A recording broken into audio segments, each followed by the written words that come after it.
हमारे द्वारा कभी किसी का अनहित नहीं होना चाहिए, क्योंकि साथ में बोलो भाई कुछ जाता है, बोलो ऊपर साथ में कुछ जाता है, जाता है केवल सत्कर्म जाता है। अच्छा करोगे तो अच्छा नाम होगा और बुरा करोगे तो पड़ोसी भी कहता है भले भी चला। कम से कम ऐसा काम करके, ऐसा नाम करके जाओ कि तुम्हारा दुश्मन भी एक बार तुम्हें पछताने के लिए मजबूर हो जाए, तुम्हारा दुश्मन भी। और ऐसा भी करके ना जाओ। एक सज्जन थे, एक महापुरुष थे, तो उनकी पत्नी कहा करती थी तुम इतना बुरा काम करते हो कि जब तुम ऊपर जाओगे तो कोई दरवाजे में रोने वाला भी नहीं आएगा। वो भी बहुत बड़े वाले बेशरम थे, बहुत बड़े वाले बेशरम थे। पत्नी से बोले चल हट, तुझे क्या पता, अरे जब मरूंगा तो रोने वालों की लाइन लगेगी, जब मरूंगा तो रोने वालों की लाइन लगेगी। पत्नी ने कहा वो कैसे? बोले एसी उधार, टीवी उधार, राशन उधार, दूध उधार, कपड़ा उधार, और जब उधारी करके मरूंगा तो क्या रोने वालों की लाइन नहीं लगेगी? है? तो ऐसा करके भी ना जाए। तो महाराज अच्छा कर्म करके जाए, क्योंकि कर्म तेरा अच्छा, कर्म तेरा अच्छा तो किस्मत तेरी दासी और मन तेरा साफ, तो यही मथुरा यही काशी। 4 वेद 6 शास्त्र हैं, बात मिली है 2, दुख दीन है दुख होते है, सुख दीन है सुख हो। आज यहाँ महाराज नारद बाबा ने समाधि लगाई, और ज्यों ही नारद बाबा ने समाधि लगाई तो महाराज कामदेव को देवराज इंद्र ने भेज दिया। लेकिन गोस्वामी जी महाराज लिख रहे हैं कि काम कला कछु मुनाही न व्यापी, काम कला कछु मुनाही न व्यापी, निज भय डरो मनोभाव पापी, निज भय डरो मनोभाव व्यापी, सीमित चाप सा कहीं कोई तासू, सीमित चाप कोई तापू, बड़े रखवारे रमापति जासू, बड़े रखवारे रमापति जासू।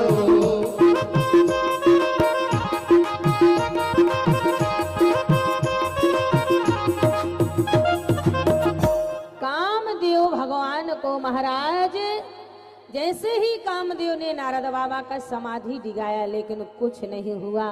तब नारद बाबा समाधि से उठे और सीधा कैलाश पहुंचे, और कैलाश में जाके भगवान शंकर के चरणों में प्रणाम किया और कहा महाराज आपने कामदेव को जलाया था और हम कामदेव को जीत के आ रहे हैं। क्यों भाई? किसी को गाली देना आसान है, पर किसी की गाली सह लेना उससे भी बड़ा काम है।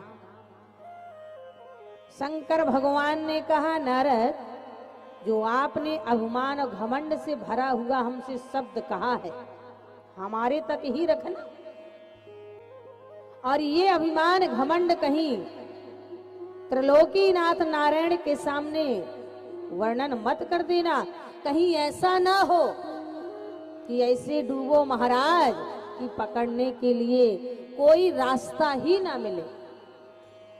शंकर जी ने मना किया, लेकिन नारद बाबा सीधा बैकुंठ पहुंच गए। गोस्वामी जी महाराज लिख रहे हैं, बोले एक बार कर तल कर बीना, गावत हरि गुण ज्ञान प्रवीणा। वीणा लिए जैसे ही बैकुंठ पहुंचे, भगवान के चरणों में प्रणाम किया। नारायण बोले आइए आपका स्वागत है, बहुत दिनों में कृपा किया। नारद जी ने सारा विवरण बता दिया। रूख बदन कर बचन मृद, बड़े लोगों का यही काम होता है। रूख बदन कर बचन मृद, बोले श्री भगवान तो मेरे सुमरन ते मिटे मोह मारे मदमान। नारद जी जो सामने खड़े रहते थे, आज इतना घमंड हो गया कि परमात्मा के आसन में जाके बैठ गए। लक्ष्मी जी को बड़ा बुरा लगा। बोलो भाई, वैसे पति पत्नी में खूब झगड़ा हो, अब कहीं बेटवा पापा का अपमान करें तो फिर मम्मी यही कहती है, देख बेटा तूने जो आज पापा के सामने मुंह खोला, मुझे ये अच्छा नहीं लगा। क्योंकि एक पत्नी सब कुछ सहन कर सकती है, पर अपने पति का अपमान कभी नहीं सहन कर सकती है। नारद जी तो गए, पर लक्ष्मी जी ने भगवान नारायण से कहा, सरकार मुझे ये बिल्कुल अच्छा नहीं लगा। नारद आपके आसन में बैठ गया। भगवान बोले, आप ही को तो बेटा है, बेटा भी तो आप ही का है। आदि सत्य जही जग उपजाया, क्या करना है? लक्ष्मी जी बोली, इसका घमंड तोड़ना है। भगवान विष्णु ने कहा, हमारा साथ दोगी? बोले हाँ बेटा, इन प्रकार कैसे भी रास्ते में आना चाहिए। अगर बेटा बहक जाए तो ये माता पिता दोनों का कर्तव्य होता है कि प्रेम से सहला के, फुसला के, डांट के, धमका करके उसे रास्ते में लाना चाहिए। मैया लक्ष्मी जैसे ही तैयार हुई, भगवान विष्णु ने अपनी माया से रास्ते में ही 100 योजन का नगर बसाया।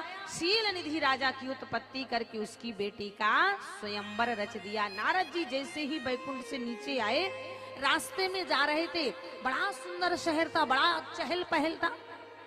जैसे आज अपने शांति नगर मीरा रोड में सरदार वल्लभ भाई पटेल मैदान में, आ हा बैकुंठ से कम लग रहा है? बोलो, आज यहाँ बैकुंठ से कम लग रहा है? यही तो बैकुंठ है। देखिए अरुण पांडे जी को, अरुण दुबे जी को, आ हा ऐसे लग रहा है मानो साक्षात ये परमात्मा के द्वार पाल खड़े। यही बैकुंठ होता है महाराज। आज जैसे ही नारद जी ने पूछ दिया, ये कौन सा नगर है? लोगों ने बताया, महाराज ये शील निधि राजा का नगर है। इतनी चहल पहल। बोले उनकी बेटी का स्वयंवर है। नारद जी ने कहा तो जाकर के देखना चाहिए। जैसे ही नारद जी आए, शील निधि ने दिव्य सिंहासन में बिठा के पूजा किया, अर्चना किया, फिर अपनी बेटी विश्व मोहिनी को लाके करा दिया। आन दिखाई नारदही, सरकार बेटी का हस्तरेखा देखिए। बोले आन दिखाई नारदही, भूपति राजकुमार, कहु सुता के दोष गुण, यह के हृदय विचार। महाराज इसकी हस्तरेखा देखिए। अब माताओं देखो, नारद वही है, लेकिन माया लग गई। गोस्वामी जी महाराज लिख रहे हैं कि देख रूपे मुनि बिराते बिसारी, देख रूपे मुनि बिराते बिसारी, बड़े बारे लगे रहे निहारी, बड़े बार लगे रहे निहारी।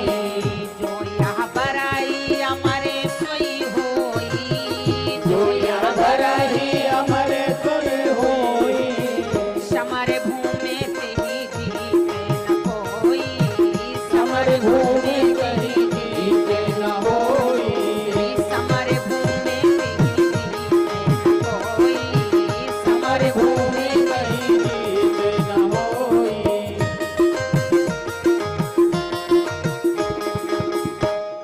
आज यहाँ माताओं नारद जी वही हैं।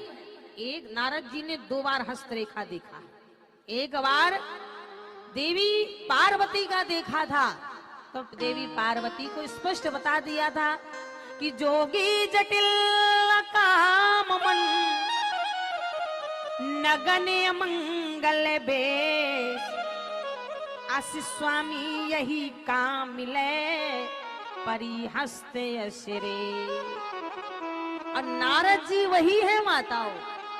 ज्यों ही विश्व मोहिनी का महाराज हस्तरेखा देखा तो देखे रूप, हस्तरेखा नहीं देखा, क्या देखा?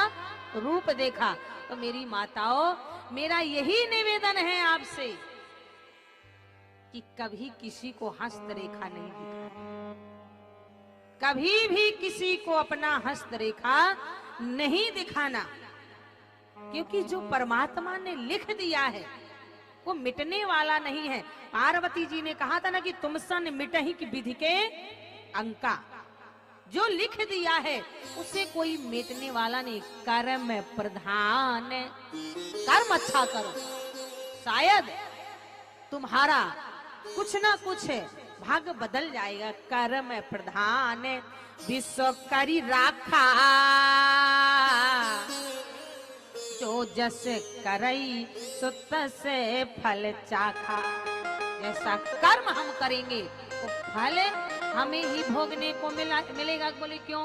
बोले को न को सुख दुख करे दाता, निज कृत कर भोगे सब भाता। को न को सुख, को न को सुख दुख करता दाता। निज कृत कर्म भोगे सब भाता। निज कृत कर्म भोगे सब भाता। तो इसीलिए महाराज, जैसा एक एक कदम में प्रारब्ध बनता है, नारद जी वही हैं। हस्तरेखा देखा जो यहाँ बरही, अमर सोई होई, समर भूमि तेहि जीत न कोई। एक बार जब नारद जी से कहा कि विवाह कर लो, तो नारद जी विवाह के मैदान से भाग गए थे। और जब यहाँ मायापति की माया लगी, तो आज नारद जी कहते काश ये लड़की से हमारा विवाह हो। आहा, काश कहीं हमारा विवाह हो जाए तो हमारी भी धर्म पत्नी हो जाए। पर विवाह कैसे हो? एक राजा की कन्या है, हम ठहरे साधु संत महात्मा बैरागी। तुरंत ही नारद जी वहां से चले।